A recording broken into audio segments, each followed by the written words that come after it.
오늘 본문은 마태복음 26장 69절에서 75절입니다. 우리 본문을 같이 한 절씩 같이 읽도록 하겠습니다.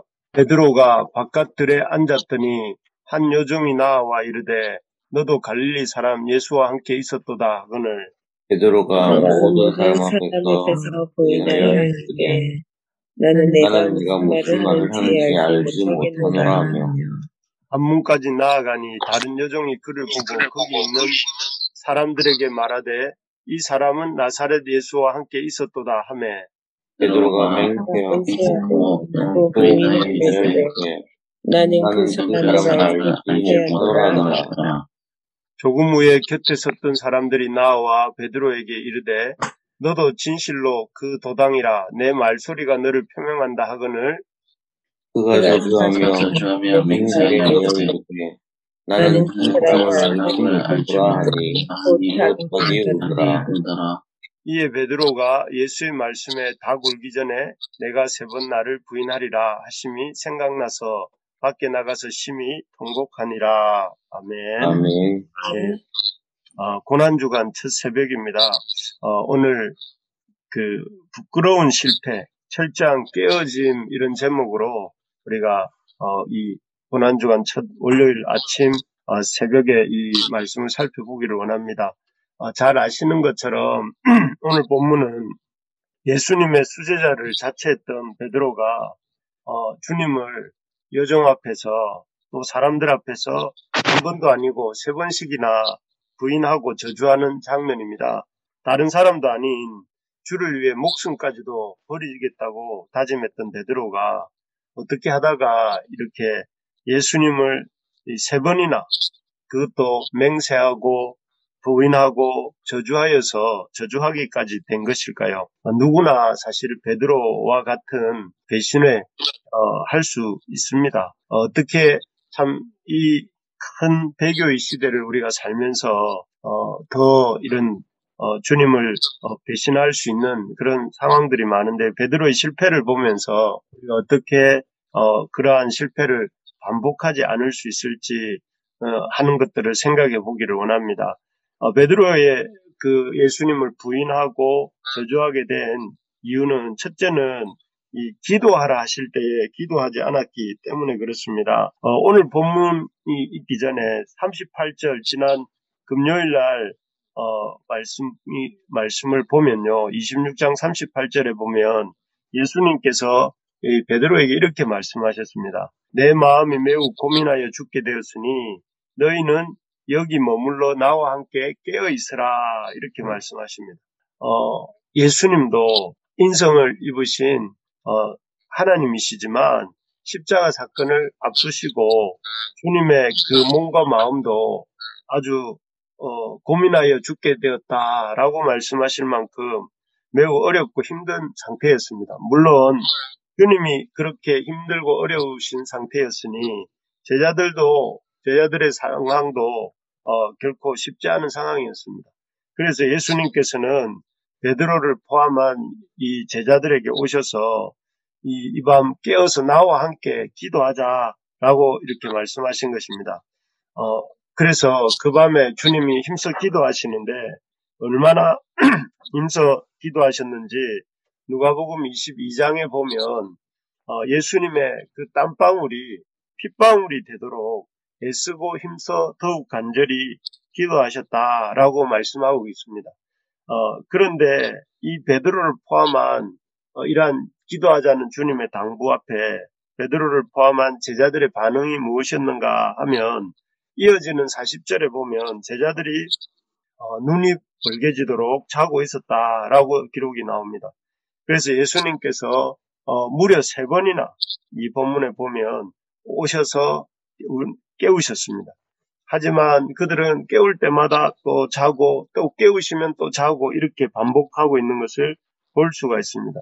그들은 결국 주님이 안방울이 핏방울이 되도록 이렇게 기도하시는 동안에 그 옆에서 잠만 잔 것이죠. 결국 이렇게 주님께서 기도하라고 그렇게 당부하실 때에 기도하지 않고 있다가 결정적인 순간에 주님을 여종 앞에서 모른다고 또 맹세하고 저주까지 하면서 부인하고 말게 된 것입니다. 정말 그렇습니다. 우리가 기도해야 할 때, 기도하라 하실 때에 기도하지 않으면 참 넘어질 수밖에 없는 것입니다. 기도할 시간이 주어질 때에 여러분 열심히 우리 기도할 수 있기를 바랍니다. 아멘. 육체적으로도 이 제자들이 기도하지 못했던 이유는 마음은 원이로되 육신이 약하다 이렇게 예수님이 말씀하신 것처럼 아마도 육체적으로도 제자들이 많이 피곤했기 때문인 것 같습니다. 하지만 육체적으로도 기도를 할 수 없을 만큼 너무 탈진하지 않도록 이렇게 건강을 잘 관리하고 또 기도할 힘을 남겨두어서 너무 밤늦게까지 이렇게 우리가 이렇게 잠을 안 자고 다른 일을 한다든지 하지 않고 기도할 수 있도록 기도할 힘을 남겨두고 기도할 수 있는 우리 부르심의 가족들 되기를 소망합니다. 그렇게 힘을 아껴서 기도하고 또 열심히 하나님 주님 앞에 나아갈 때에 인생의 위기의 순간이 오지 않습니까? 올 때에 그때 우리가 실패하여 넘어지지 않고 오늘 본문에 예수님이 보여주시는 것처럼 이 돌파해 나갈 수 있는 힘을 얻게 되는 것입니다. 이번 고난주간 동안 열심히 기도하면서 영적으로 우리의 첫사랑을 회복하고 우리가 모두 그 부활절을 기점으로 해서 우리의 믿음이 새롭게 출발하는 은혜가 있기를 주님의 이름으로 축복합니다. 아멘. 그래서 베드로의 실패의 첫 번째 원인은 기도하라 하실 때에 기도하지 않았기 때문이다 하는 것이었다면 두 번째로는 주님을 멀찍이 따랐기 때문입니다. 혹시 찾을 수 있는 분들은 58절 우리 어제 나누었던 말씀의 본문인데요. 58절을 같이 한번 읽어봅시다. 시작. 베드로가 멀찍이 예수를 따라 대제사장의 집들에까지 가서 여기까지만 읽어볼까요? 멀찍이 예수를 따라 대제사장의 집들에까지 가서 참 베드로는 예수님의 공생의 기간 내내 주님과 동고동락했던 예수님과 함께 살면서 같이 슬퍼하고 같이 기뻐했던 그야말로 예수님의 수제자였습니다. 자칭 타칭. 그런데 여기에 보면 그 베드로가 어디에 있습니까? 주님을 멀찍이 따르고 있다 이렇게 나옵니다. 멀찍이 따르고 있는 베드로의 모습, 참 그 불안한 어떤 베드로의 상태를 보여주는 것 같습니다. 아마도 이 베드로가 이렇게 멀찍이 따랐던 이유는 주님을 체포해가고 있는 제사장과 그 하속들이 자신을 체포하려 하면은 잽싸게 도망가기 위해서 아주 빨리 몸을 피하기 위해서 안전거리를 두었던 것이죠. 하지만 이러한 안전거리를 둔 덕분에 베드로의 몸은 안전했는지 모르지만 결국은 이 주님과의 거리가 예수님을 연속적으로 3번이나 부인하게 되는 그런 틈이 되고 맙니다. 여러분 이 주님 out of sight, out of mind라는 말처럼 거리가 멀어지면 마음도 멀어지는데 주님과의 거리는 가까울수록 좋습니다. 그래서 옛날에 우리 신앙의 선배들은 어떻게 하든지 교회 가까이 집을 얻으려고 이렇게 애쓰시던 모습을 제가 기억합니다.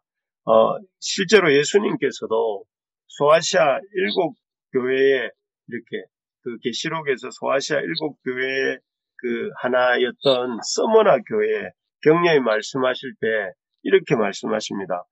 계시록 2장 10절인데요.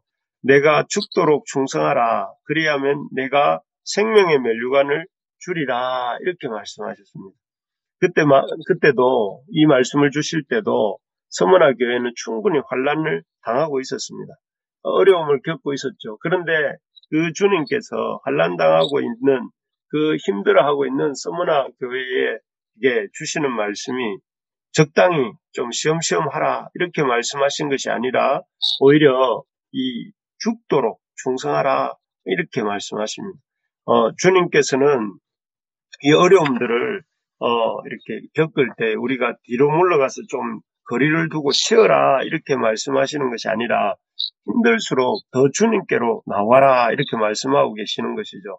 지금 우리가 사는 시대에는 앞에서 잠깐 말씀드린 것처럼 사도 바울이나 요한 사도가 그 계시록과 데살로니가서 같은 데서 말씀했던 그 대배교의 시대, 크게 수많은 사람들이 이 신앙의 어떤 등을 돌리고 떠나가는 그런 대배교의 시대의 시작 부분에 우리가 살고 있는 것 같습니다. 그래서 앞으로 많은 사람들이 믿음을 떠나고 또 믿음 안에 이렇게 있는 사람들의 수가 점점 줄어들 것 같은 전망이 보입니다.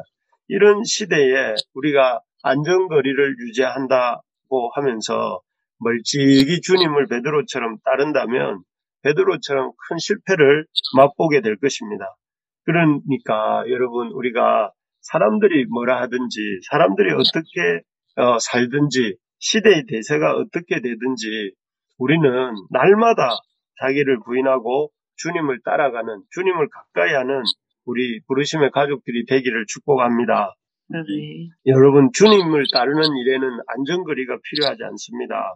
주님을 따르는 일에는 이 어떤 일보다 최우선순위를 두고 믿음으로 달려가는 우리 부르심의 가족들이 되기를 주님의 이름으로 축복합니다. 그래서 그 일이 고난받는 일이든지 그 일이 어려움을 참 자초하는 일이든지 주님 앞에서는 이 참 뒤로 빼지 않고 앞장서서 나아가는 저도 되고 우리 모두가 될 수 있기를 소망합니다. 세 번째로 보면 베드로의 실패 원인은 이 주님과의 거리를 두고 또 주님 기도하라 하실 때 기도하지 않았기 때문이지만 세 번째 보면 그가 앉아 있어야 될지 앉지 말아야 할 곳에 앉았기 때문에 그렇습니다. 오늘 69절 한번 같이 읽어볼까요? 오늘 본문 69절입니다. 시작. 베드로가 바깥들에 앉았더니 한 여종이 나와 이르되 너도 갈릴리 사람 예수와 함께 있었다 하거늘. 여기에 보면 베드로가 어디에 앉아 있다고 합니까? 바깥들에 앉았더니 이렇게 되어 있습니다.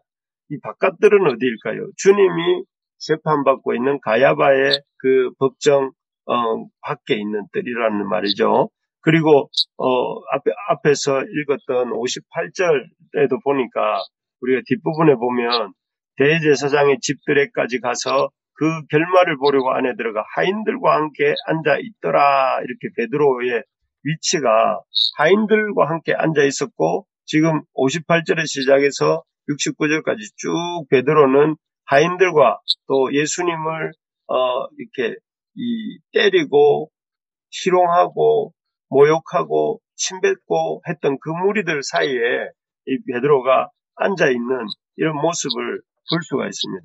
그래서 베드로는 예수님 재판 받으시는 동안에 계속해서 그 주님 바깥에 있는 뜰에서 예수님을 모욕하고 조롱하고 침뱉었던 그 사람들 가운데 앉아 있었던 것이죠. 그러면서 그 사람들이 하는 얘기를 들으면서 불을 쬐고 있었는데 그 사람들 속에서 베드로가 어떤 영향을 받았을까요? 그 사람들이 참 어떤 말을 하고 어떤 행동을 할 때에 그 말 속에서 베드로는 영향을 받지 않았을까요? 여러분, 시편 1편에 보면 복 있는 사람에 대한 얘기가 나옵니다. 복 있는 사람은 여러분 어떤 사람이라고 했던 것을 기억하시는지 모르겠습니다. 여기에 보면 복 있는 사람은 악인들의 꾀를 따르지 아니하고 죄인들의 길에 서지 아니하고 오만한 자들의 자리에 뭐라고 했죠? 앉지 아니하고. 예, 맞습니다. 오만한 자의 자리에 앉지 아니하고 복을 받는 길, 주님 앞에서 복을 받는 길 중에 첫 번째가 뭐냐면은 그 악인들의 꾀를 따르지 아니하고 죄인들의 길에 서지 아니하고 오만한 자들의 자리에 앉지 아니하는 것, 하지 말아야 될 것을 하지 않는 것이 복을 받는 길이라고 말씀하고 있으면서 특히 이 악인들의 자리, 죄인들의 길, 오만한 자들의 자리에 앉지 말라고 말씀하셨습니다. 그런데 이 말씀을 잘 아는 베드로가 지금 계속해서 그 자리에 앉아 있다가 보니 베드로가 결국은 그 시편 1편 6절에 뭐라고 말씀했냐면은 이 악인들의 길은 망하리라 이렇게 말씀하셨는데 그 악인들의 가는 결말을 따라가게 된 것이죠. 물론 베드로는 그 악인들과 같이 망한 것은 아닙니다. 하지만 어쨌든 악인들의 길에 서게 된 것이죠. 여러분 힘들어도 이 믿음의 자리에 앉는 우리가 됩시다. 아멘. 어렵고 힘든 일 많습니다. 우리 앞에서 집사님 기도해 주신 것처럼 우리 삶이 어려운 문제가 늘 이렇게 파도처럼 밀려옵니다. 그럴 때마다 우리가 그 어려움을 이겨내는 길이 무엇인가 하면은 믿음의 자리에 앉는 것입니다. 믿음의 사람들과 믿음의 자리에 서서 또 믿음의 자리에 앉아서 주님의 몸된 교회와 함께 하는 것이 우리가 이 어려움을 이겨내는 길인 줄 믿습니다. 여러분, 힘들 때 뒤로 물러가지 말고, 힘들 때 믿음의 공동체 안에 함께 하면서, 믿음의 사람들과 자리를 같이 하면서 나아가는 것이야말로 우리가 이 시대에 우리 자신의 믿음을 지키고, 우리 자녀들, 또 우리의 가족을 믿음을 지키고, 우리의 신앙이 참 이겨나가는, 돌파해 나가는 길인 줄 믿습니다. 오늘 말씀을 쭉 정리하면서요. 예수님의 수제자였던 베드로가 왜 실패했는가 살펴보았습니다. 그 고난 앞에서, 주님의 고난 앞에서 베드로가 참 실패할 수밖에 없었던, 물론 우리도 베드로를 이렇게 정죄할 자격이 있는 사람은 아닙니다. 하지만 우리가 이런 베드로와 같은 실패를 우리도 계속해서 반복하지 않기 위해서 우리가 기억해야 될 이 고난주간 첫 새벽에 기억해야 될 이 말씀이 무엇인가 하면 우리 주님이 기도하라고 당부하실 때 또 우리에게 기도할 수 있는 기회 주실 때 우리가 그 기회를 흘려보내지 않고 기도할 수 있기를 소망합니다. 오늘 아침에 기도할 때에 우리의 일생이 주님 앞에 기도하면서 살아가는 믿음의 삶이 되게 해달라고 기도합시다. 그리고 또 주님을 우리가 멀찍이 따르지 말고 죽도록 충성하라고 하신 주님의 말씀처럼 힘써서 주님께 충성하는 저와 우리 그리스도의 가족들 되기를 소망합니다. 그러면서 우리 서로의 믿음을 격려하고 믿음을 세워주면서 우리뿐만 아니라 우리 주변에 우리 가정과 우리의 또 교회와 우리의 직장과 우리의 이웃에 있는 사람들을 그 믿음을 격려하면서 그들을 이렇게 이끌기도 하고 또 따라가기도 하면서 우리가 우리의 믿음을 잘 지키는 우리의 삶이 되고 이 한 주간 되기를 주님의 이름으로 축복합니다.